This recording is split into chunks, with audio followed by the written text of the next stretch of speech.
Kisi-kisi tema 6. Yang pertama, hari ini kita akan membahas kisi-kisi tema 6 tentang sumber energi. Sumber energi adalah segala sesuatu yang mampu menghasilkan energi. Ada berbagai macam sumber energi di sekitar kita. Di antaranya adalah matahari sebagai sumber energi terbesar, kemudian air, angin, listrik maupun sumber energi fosil. Matahari. Matahari merupakan sumber energi cahaya terbesar. Pemanfaatan matahari adalah dengan menggunakan panel surya yang berfungsi mengubah energi surya menjadi energi listrik. Contoh panel surya yang digunakan di atap rumah ya, yang warna hitam ini adalah panel surya. Angin. Saat ini pemanfaatan sumber energi angin sedang gencar-gencarnya dilakukan oleh banyak negara di seluruh dunia. Karena sumber energi ini tidak terbatas jumlahnya. Contoh pemanfaatan sumber energi ini menggunakan kincir angin yang dihubungkan dengan generator atau turbin untuk menghasilkan energi listrik. Contoh kincir angin. Nah, seperti yang anak-anak Ibu lihat di sini, kincir angin yang dapat digunakan sebagai sumber energi listrik ya, pembangkit tenaga listrik. Air. Air adalah sumber energi daya alam yang sangat penting bagi kehidupan. Air banyak dimanfaatkan dalam kehidupan sehari-hari, misalnya untuk minum, mencuci, mandi, dan lain-lain. Selain itu, air juga dapat dimanfaatkan sebagai pembangkit listrik. Contohnya seperti ini ya. Ini adalah contoh pemanfaatan air sebagai pembangkit listrik, contohnya kincir air. Berikutnya adalah BBM atau bahan bakar minyak. BBM banyak sekali kegunaannya dalam kehidupan sehari-hari. BBM berasal dari fosil hewan.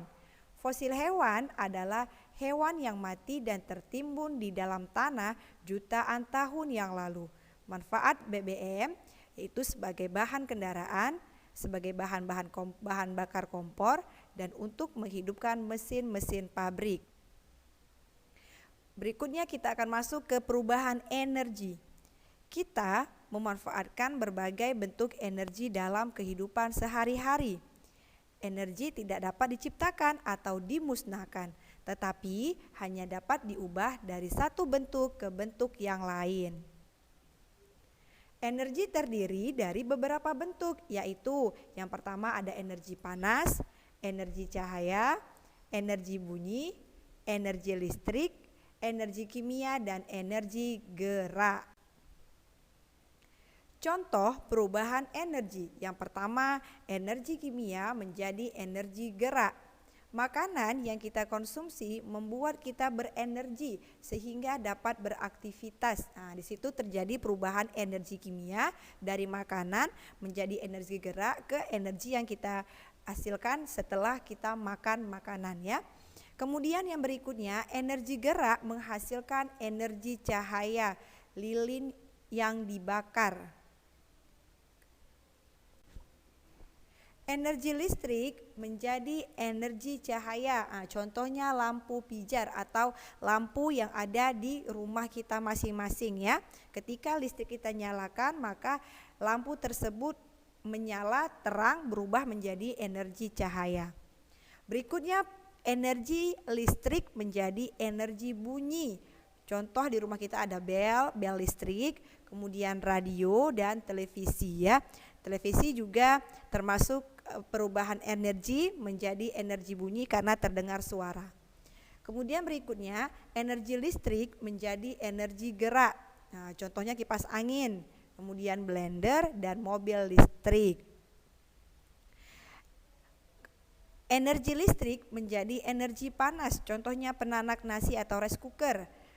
Kemudian kompor listrik, setrika, dan pemanas air ya. Setrika yang sangat mudah kita temukan di kehidupan kita sehari-hari. Ketika kita menyalakan setrika di listrik, kemudian lama-kelamaan setrika tersebut yang awalnya tidak panas berubah menjadi panas. Masuk ke energi alternatif. BBM atau bahan bakar minyak adalah energi yang penggunaannya paling besar selama ini. Karena terlalu banyak digali, maka persediaannya semakin sedikit.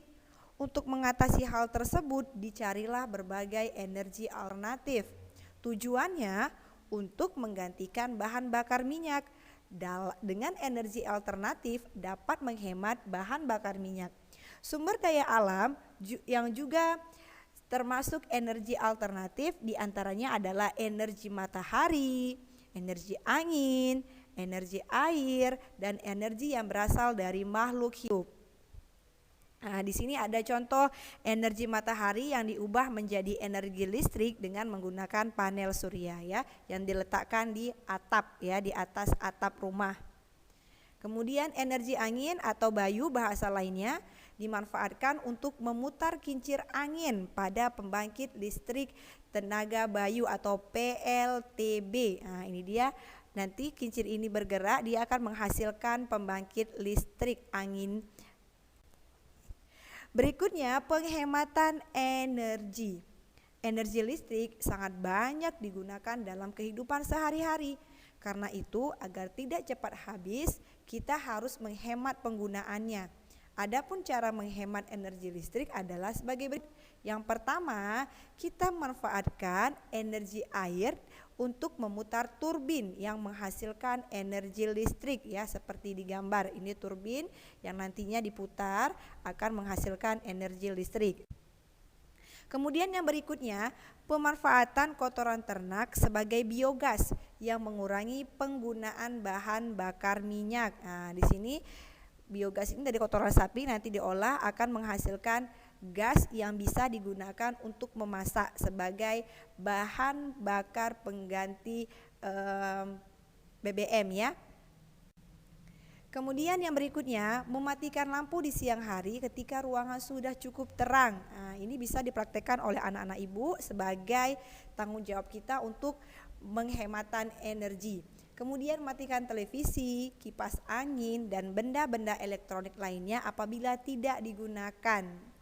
Dan menggunakan listrik seperlunya.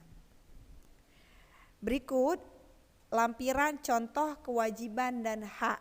Ya, kewajiban dan hak di lingkungan sekolah. Yang pertama, kewajibannya itu menjaga kebersihan lingkungan sekolah merupakan kewajiban kita.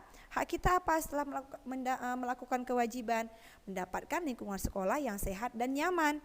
Kemudian ketika kita melakukan kewajiban membuang sampah pada tempatnya, maka hak yang kita dapat belajar dengan tenang karena suasana kelas sudah bersih. Yang berikutnya, merawat tanaman yang ada di sekolah. Nah, ini ya, hak kita ketika kita merawat tanaman di sekolah, maka kita akan mendapatkan lingkungan yang hijau dan asri. Kemudian ketika kita ke toilet, kita melakukan kewajiban menjaga kebersihan toilet, maka hak yang kita dapat, kita lebih bersemangat. Kenapa? Karena toilet kita itu sudah bersih. Ketika kita sudah ke toilet, kita pun merasa nyaman. Berikutnya, kewajiban dan hak. Apa sih kewajiban itu? Kewajiban adalah sesuatu yang harus dilakukan. Nah, ketika kita melakukan sesuatu yang harus kita buat, itu namanya kewajiban. Sedangkan hak, sesuatu yang kita terima. Setelah kita melakukan kewajiban, maka kita mendapatkan hak yang kita terima. Maka itu sama dengan berapa hari? 7 hari ya, 1 minggu 7 hari. Maka jika 21 hari sama dengan ya 3 minggu.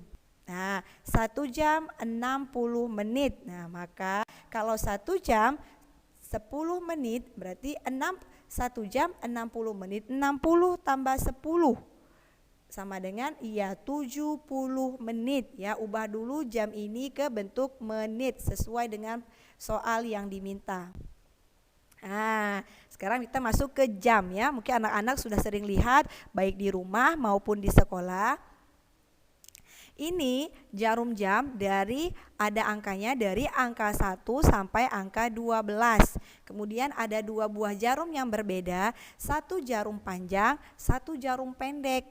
Jangan tertukar, jarum pendek itu menandakan letak jam, sedangkan jarum panjang menandakan letak menit ya. Oke, sekarang ada jarum jam. Ini angka jarum panjangnya di angka 12, jarum pendeknya di angka 11. Maka pukul yang ada di jam ini menunjukkan pukul 11 pas ya. Jarum pendek terletak di angka 11, jarum panjang terletak di angka 12. Oke, kemudian untuk gambar yang di samping ini, nah ini angka 1. Jarum pendek mengarah ke angka 1, jarum panjang mengarah ke angka 12 ya. Pukul berapa?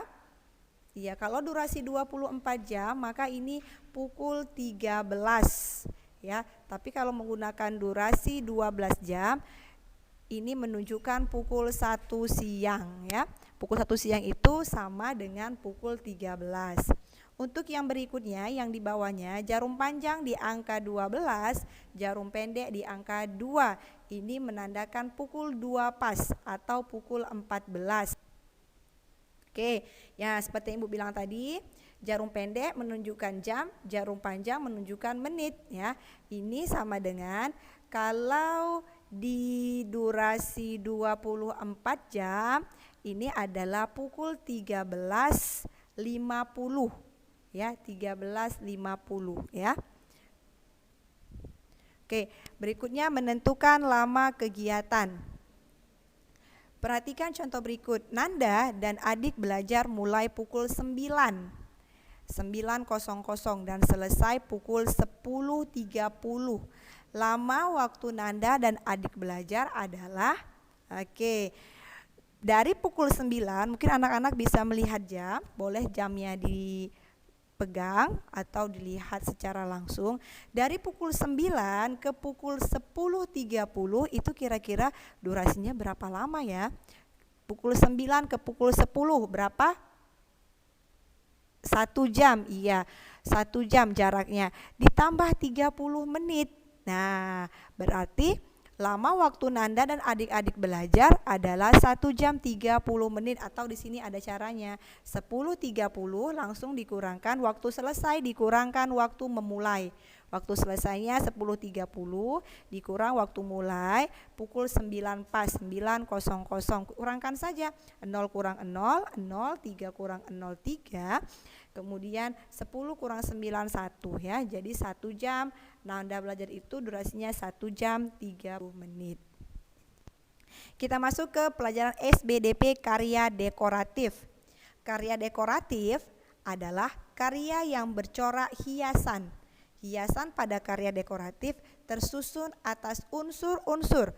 Unsur-unsur tersebut diantaranya adalah titik, garis, bidang, dan warna. Ya, ada namanya warna utama atau warna primer, yaitu warna merah, biru, dan kuning. Nah, di sini ada contoh macam-macam garisnya. Ini garis mendatar, garis tegak, garis miring, garis melengkung, garis silang ya, dan garis sejajar. Ada juga garis zigzag. Nah, ini seperti huruf Z ya.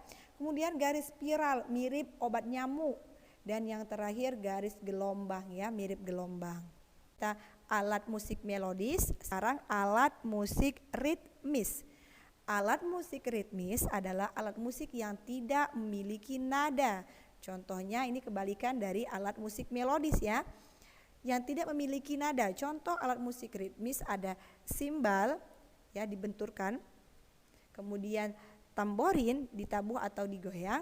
Kemudian ada rebana. Rebana itu dipukul atau ditabuh ya. Kemudian kendang ditabuh. Kemudian gongan, tifa. Kemudian ada marakas, ada juga kastanyet dan triangle. Oke, terima kasih anak-anak untuk review kita hari ini sudah selesai. Semoga reviewnya bermanfaat dan anak-anak bisa mengulang pembelajaran di rumah agar Allah mudahkan dalam setiap mengikuti ujian-ujian semester 2 ini. Terima kasih. Assalamualaikum.